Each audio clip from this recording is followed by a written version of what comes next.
Welcome to another episode of Talking with Kevin and Son and the people you should know.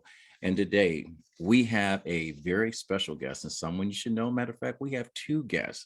Today we're going to be talking about financial literacy. We got a three-step journey we're going to take you on that's going to be orchestrated and directed by Miss Shaltreece Chandler. She is a financial expert and an author. And she will be taking you on this journey. And the program is called We Save Kids. And we also have a very special guest. And we want you guys to stay around because we have from Paris, France, Miss Monique Wells. She is the CEO and founder of the Wells International Foundation. I had it all already and my tongue just wouldn't say it because I've got three things going on in the back of my head because we did this once, this surprise before, and someone on our show, their dreams came true. We always talk about when talking with Kevin and Son, we don't have people that drive by an accident. We have people that stop to help. And believe it or not, help is on its way with Monique Wells. But first, we're going to turn the tables and we're going to get to learn who our guest is right now. Most people call her your gal, Shal, Miss Shaltreece Chandler. Welcome to Talking with Kevin and Son. How you doing?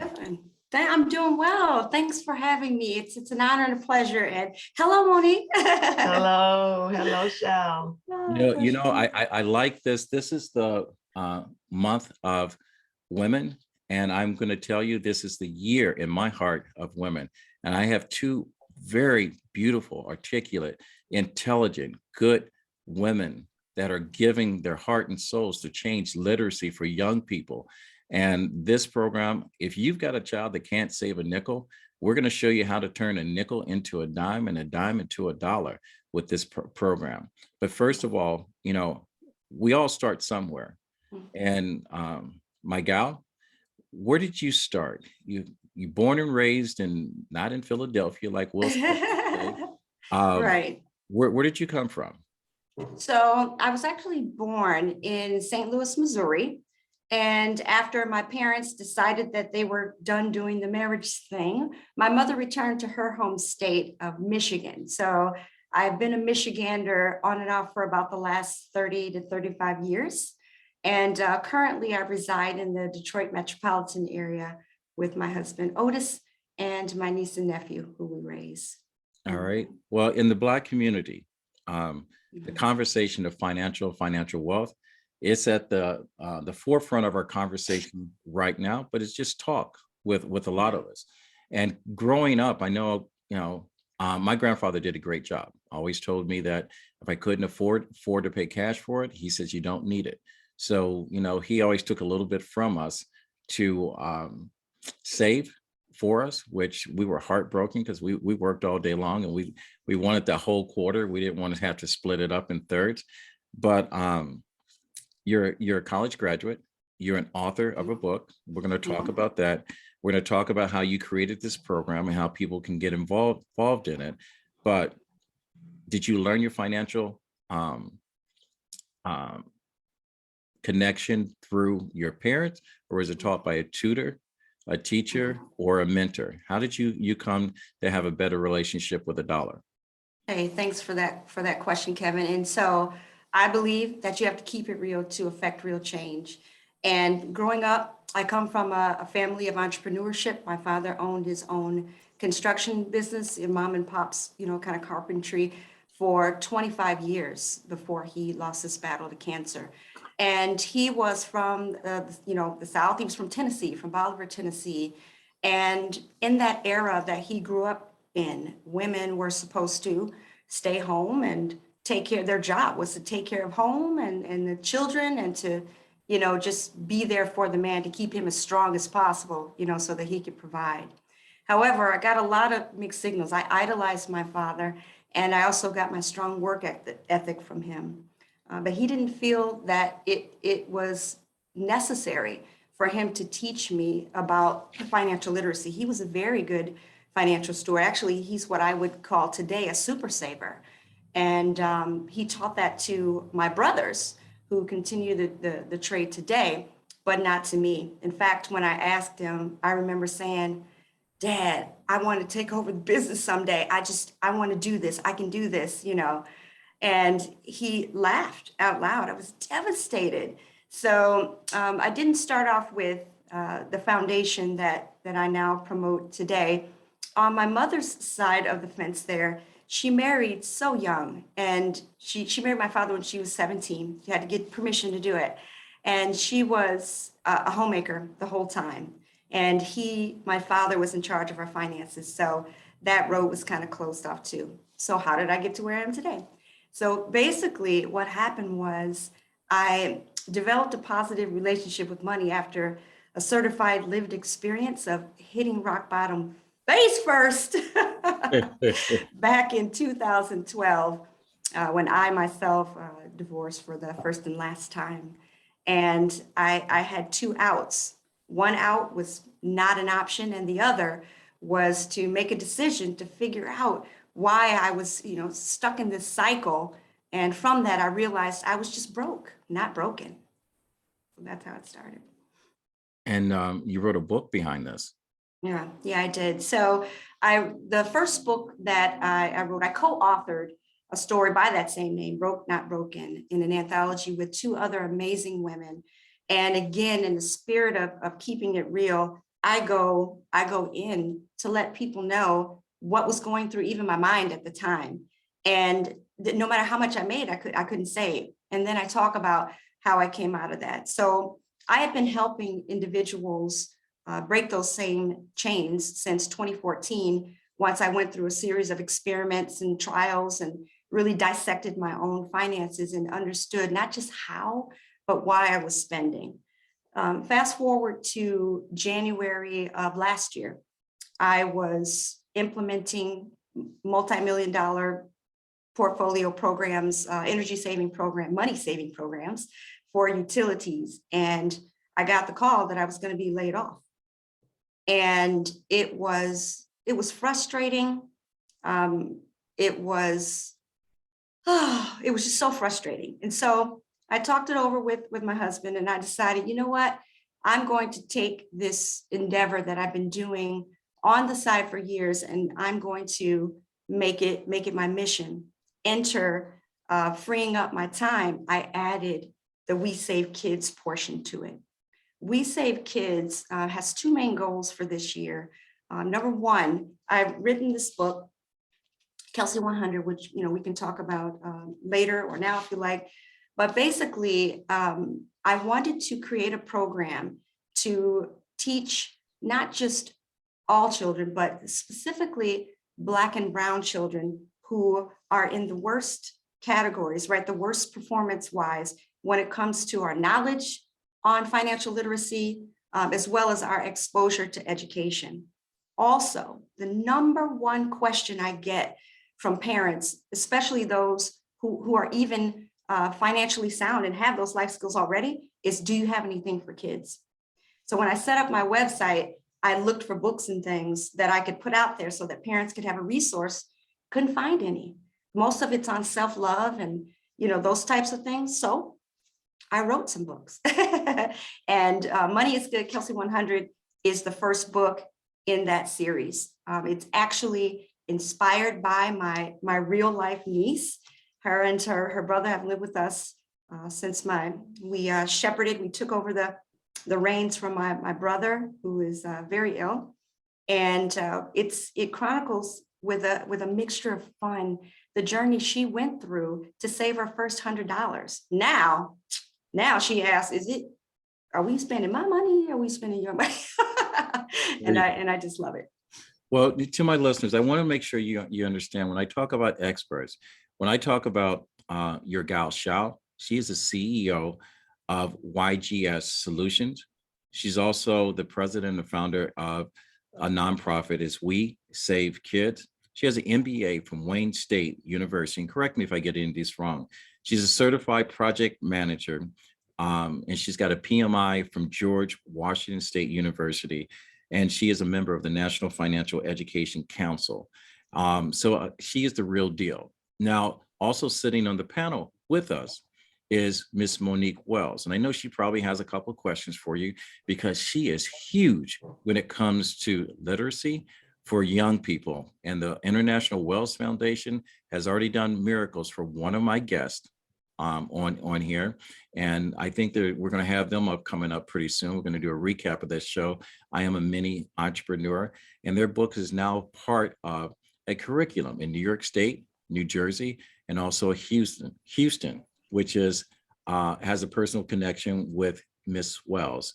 And if you have any questions for our gal, go ahead and ask her, Miss Wells, and then we'll talk about her book and talk about the steps of We Save for Kids.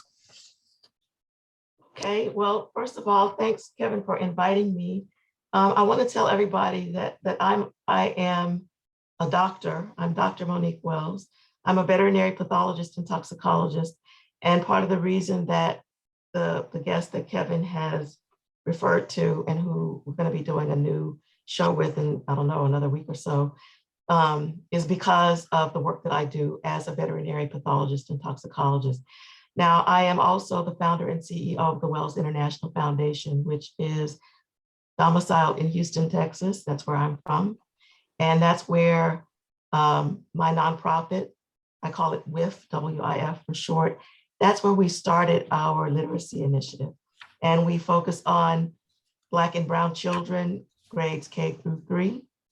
And we want to instill in them not only the ability to read, but also a love of reading. And we look to supply books with characters that look like our K through 3 population. So we're looking to show them characters in books who are Black and Brown. And I cannot think of a better thing to show them than to show them books with Black and Brown children who are learning how to manage money.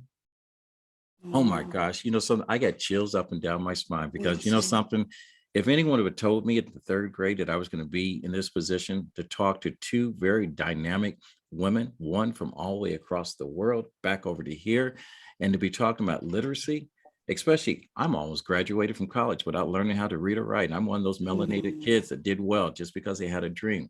And I'm on the platform with 2 of the most dynamic women on this planet. Oprah, you think you have a thing going on? Wait till you see this show. All right. My gal, let's go ahead and talk about, the first steps, 2 steps, 3 steps. Do we save kids? How does this work? Right. So there are a few parts. So one part is reading to our kids. I mean, there are 500,000 homes in impoverished homes that don't even have books. But if you have to have a book, should it be on something as important as this topic? So my first goal is to have Kelsey 100 live in the lives of children in all 50 states by the end of this year. I also am an ambassador, a student ambassador for Utica Public Schools here in Michigan. And I basically go and I speak on behalf of the children. As a matter of fact, our next meeting is coming up this week. And I promote that financial literacy should be part of K-12 education.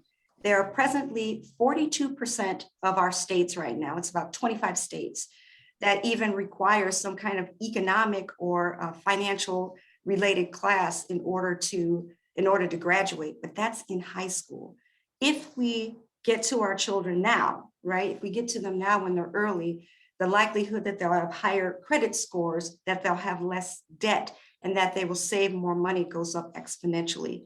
So the second thing that I do is I both read and I will coach children, right? Parents will ask me to either talk to their children or I will come and talk to a group. Matter of fact, I'm reading to 3 schools between today and next week.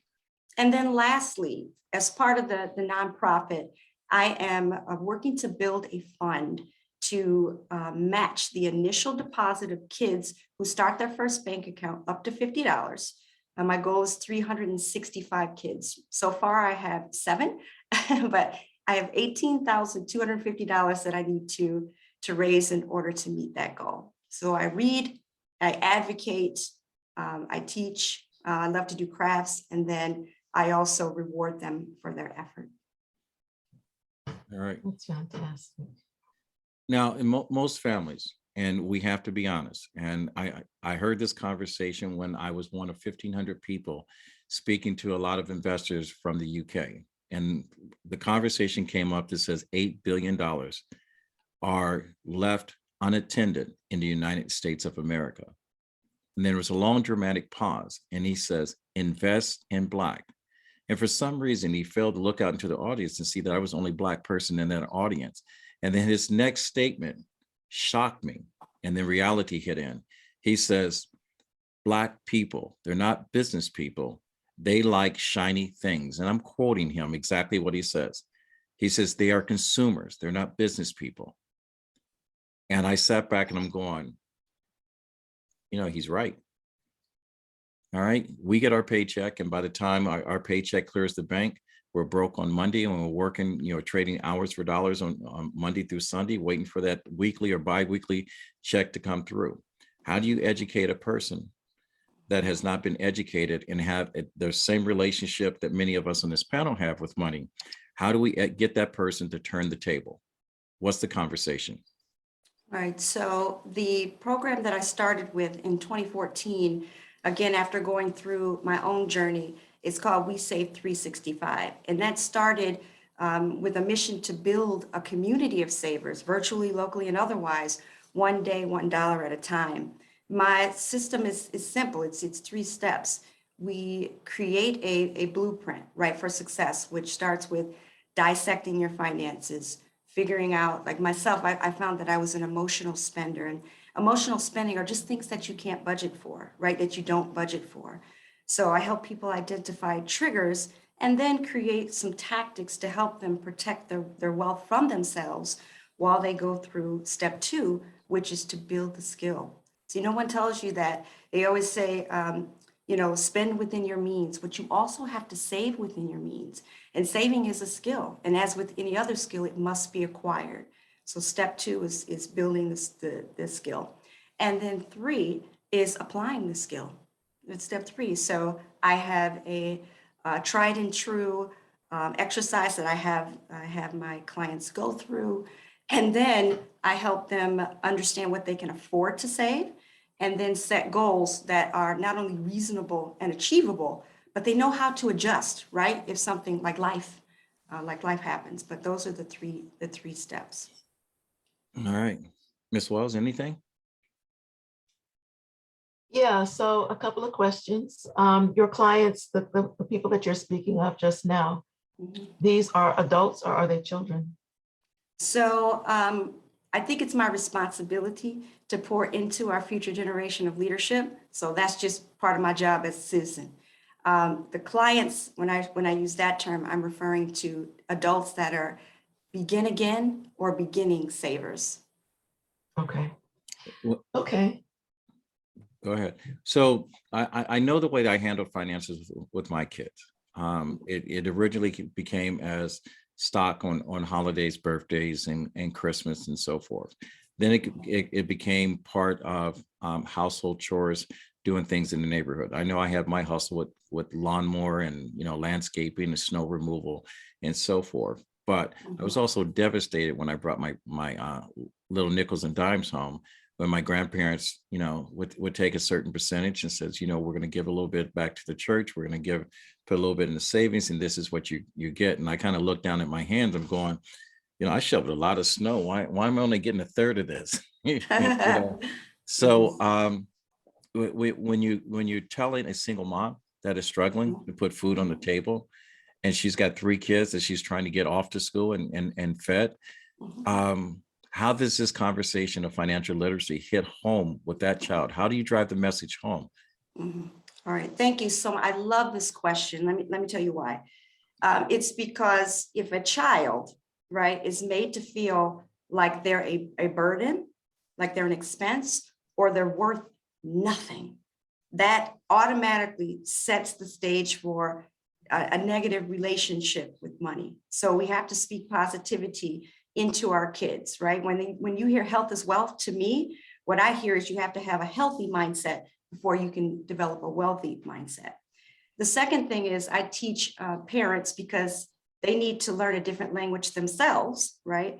That let the kids sit down at the table and watched you pay bills. And when you're talking about, I just had this conversation with my niece and nephew again yesterday, where I'm like, I've got to pay this bill because we just moved. It's the final this and that. And they were like, well, that's a lot of money for bills. And I said, so what do we learn about that though? Oh, bills are the fees due for products and services. So I teach adults to think of the positive things that money does for us. So even if you can't pay the entire bill, right?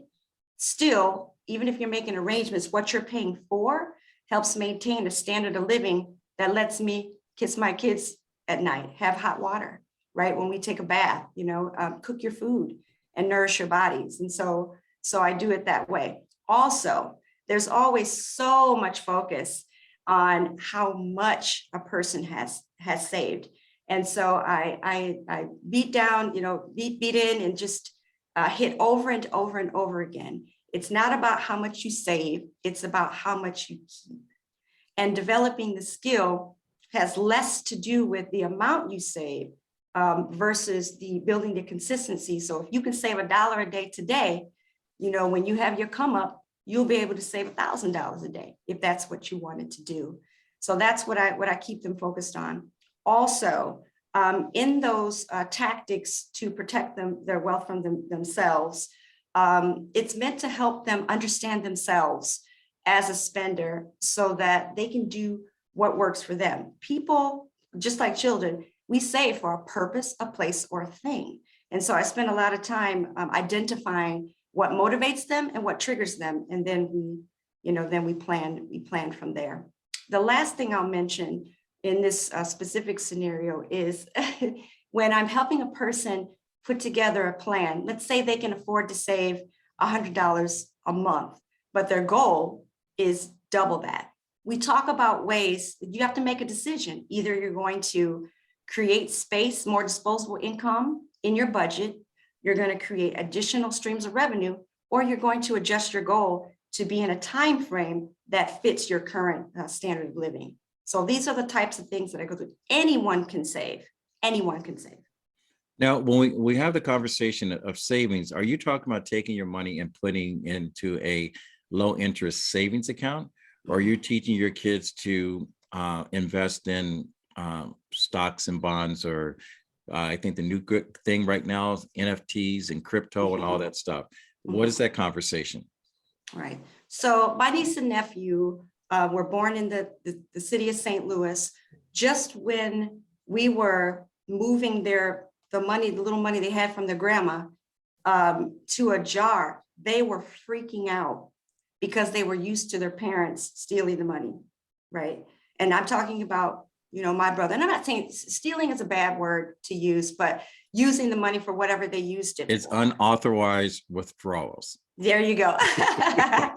And so what I deal with, what I help people with is before they get to that stage that they're ready to develop that wealth mindset. I help them develop a positive relationship with money first. So my niece and nephew started, everything had to be clear and out in the open so that they could see that their money wasn't going anywhere.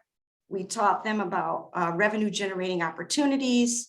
We taught them how to comparison shop. We don't let them buy things unless they know if they have enough and how much they're going to have left over. And then we create, other opportunities. Now that it's been a couple of years, last year, probably Q4 of last year, we added an investment box and we taught them how to calculate interest. And so we build. And I think a lot of the programs today, when I look at like there are guidelines that are put out for K through 12 education for all grades, starting at about the 3rd grade by the Council for Economic Education for Children. And it has to do with spending, saving, and investments. There's like 6 things on the list, but investment is way down the list. So I like to focus on them getting the fundamentals and teaching financial life skills as well as literacy. So I leave the investment part mostly to Uncle. All right. Well, to my listeners, I want to let you know that even in my neighborhood, I live next door to a Vanderbilt. And as much as you think about the legacy of the Vanderbilt, when I see the Vanderbilts driving a Mazda, it makes it very tough for me to justify driving in a Mercedes when the legacy of that Vanderbilt legacy is not is much deeper than the Macklemore legacy, which is the reason why I drive a Hyundai right now. Love the car. It's a great car. I'm going to tell you, it has all the amenities of the BMW, the Mercedes, and everything else. And I'm giving an unauthorized plug to a sponsor that's not yet a sponsor, but I also want people to know how to reach you. You've given a lot of great information. So if you don't mind, how do our listeners get in touch with you? Absolutely. So first and foremost, please feel free to visit yourgalshal.com. Yeah, so I have some resources there. You can find out about my programs there and also my books and things. I also do what I call edutainment, where I do videos, kind of humorous videos that are on TikTok, they're on Instagram, and you can also find me on Facebook at Shal Chandler. But I'm your gal Shal, just about everywhere. All right, all right. Dr. Wells, I know you're sitting there with a smile. I can see your head spinning. I've seen this look before. Yes, you have. And you are right. My head is spinning and my ideas are turning. And I'm wondering, Shal, about the book that you showed, the Money is Good. What is the subtitle there? Something 100? Yes, Kelsey 100. Mm-hmm. Kelsey Yes. is the name of the girl? That's the name of my niece, yes. And so the premise of the book is she loves animals. So I find it ironic, Dr. Wells, your line of work and study, but it's about a little girl who loves animals and decides that one day she's going to build her dream zoo. And in order to do that, she's got to save. So another element that I focus on, every single page, illustration, hairstyle, front, everything is strategic and intentional. So I have her doing non-traditional roles. Girls take out the garbage, right? Collecting, and redeeming cans, right? So different things that she went through, but also how to track it, how to deposit it. I make the kids practice filling out deposit slips. Like, it goes through a little bit more than just showing her how to save. And I've actually written 5 books, and I'm in the process of publishing the next 2. Okay. And so how old is Kelsey? What is the age range for this book? Right. So the age range for this book is it's about kindergarten through 5th grade. And Okay. Kelsey is 8 going on 9, Okay. and my nephew is Okay. 9. Okay. And how can we order this book? The book is available on my website at yourgalshal.com/shop. Yeah. Okay. Okay, great. All right. Okay, wonderful. Can we buy in bulk? You can. And yeah, listen, we can talk about that for sure.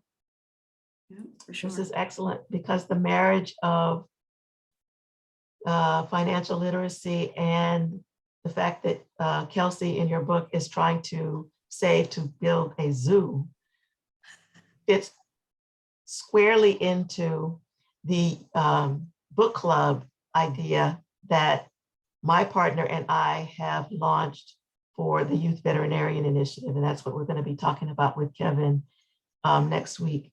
So I'm extremely interested in learning about this because not only is the zoo part relevant, but the part about financial awareness, financial literacy is extremely important for underserved and underrepresented minorities, such as Black and Brown children, who think that they want to enter the field of veterinary medicine because the study is extremely expensive.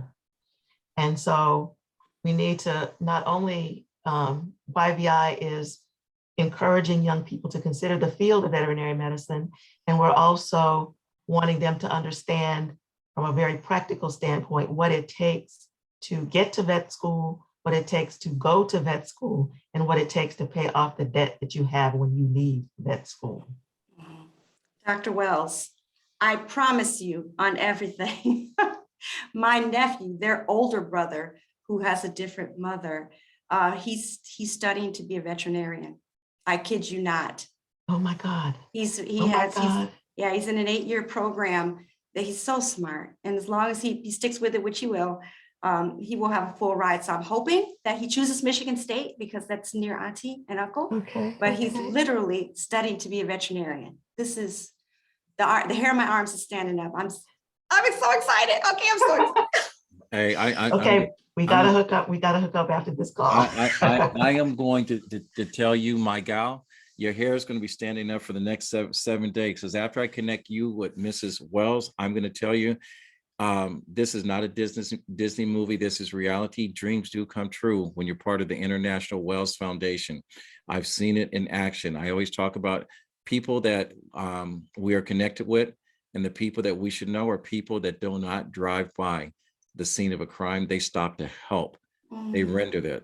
So when we talk about financial literacy, we talk about people's fixed expenses. We talk about their expenditures. We talk about what they spend extra. So going through all of that before we wrap up, let's just talk about giving a brief summary of what most people will think about things that they naturally have to spend every single month that comes out of their paycheck. The extras that we spend money on that we can do without. I can tell you right now that if you had a child today and you're a cigarette smoker 30 years from now, if you'd to take that carton of cigarettes that you've been burning your money with for 30 years, you'll have $167,000 and some change if you invested in a low yield fund for your child. So just, when your child is broke, ask every single time you take a drag on a cigarette, why is he broke? You started it. Don't get me started. Don't get me started. Oh, there's so many things that you could pick, in order to build that narrative on for sure. But basically, they're the living expenses that we need to maintain whatever our standard of living is, right? Gas and electric, our vehicles. I drive a Hyundai as well. And our home. And in our homes, that sort of thing. Well, that's the unique part about identifying whether or not you're an emotional spender. So the way that would manifest might go something like this. So having had times where I've been in just the one time a very abusive relationship, mostly verbally, I used to be so miserable. So my idea of countering that negativity in the world was to bring joy to others. So I would spend money. Or if I wanted to escape from a very stressful situation, one of the first things I found when I dissected my finances, I was making $25,000 less than I was when I was laid off from my job of 18 years back in 2012. $25,000 less when I went back to work for the state after graduate school. But I still had like hundreds of dollars, like $300 or $400 left over in a month. How was that possible? And I was spending hundreds of dollars without even realizing it, just on Keno, right? Just on things like lottery tickets and going dancing and that sort of thing. So armed with that information, the way it would transform into a tactic would be I volunteered in my dance class instead of paying $10 at the door. I could cha-cha-cha back right with the rest of them after about 45 minutes. So I assisted in the dance class so I didn't have to pay for the classes themselves. And so these real practical, real life tactics is why when I work one-on-one with the client, I meet people where they are and help them create a pathway for where they want to go. But ultimately, they have to do the work. I ask this question of every guest that I have on here, 99.9%. And I say this, and I'm going to say ask big, A-S-K.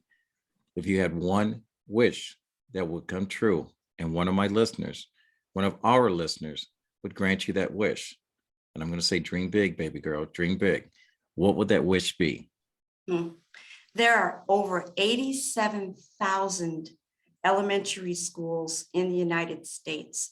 I would like Kelsey 100 to be purchased and in school libraries in all 50 states for at least 67% of those schools. That's my big ask by the end of this year. I'm going to tell you, Dorothy, click your heels 3 times, because I'm going to tell you, Okay. The reason why the Wiz existed is because Oz was real. And I'm going to tell you, it's you have no idea what's coming to you in the form of a Wells Foundation. You have no idea. I'm going to tell you, every single time I mention Monique Wells's name, a tear comes to my eyes because I never thought I would be in a position to be connected to someone that can make someone's dream comes true. And I'm emotional right now. And so I'm going to make it real easy. How do people get in touch with you? And you give it in great detail, your Instagram account, your Facebook, your LinkedIn account. And I heard you even have a TikTok. I haven't seen that. I know nothing about TikTok. Oh, I'll send you some links to some of my videos. So I'm Your Gal Shal on TikTok. I'm Your Gal Shal on Instagram. YourGalShal.com is my website. On Facebook, I'm Shal Chandler. On LinkedIn, I am Shal Chandler, MBA. My email address is hello@yourgalshal.com. I try to be consistent with my brand. We've invested a lot of sweat equity in trying to make that consistent across the board. But those are the ways that you can, and I'll give you my phone number. Well, if you want to give the world your phone number, I think your husband's name Otis. Yeah. I'm going to say be discreet. You're a good looking woman. You have no idea who listens to this podcast. Oh. I don't want to hear Sitting on the Dock of the Bay being played from Detroit.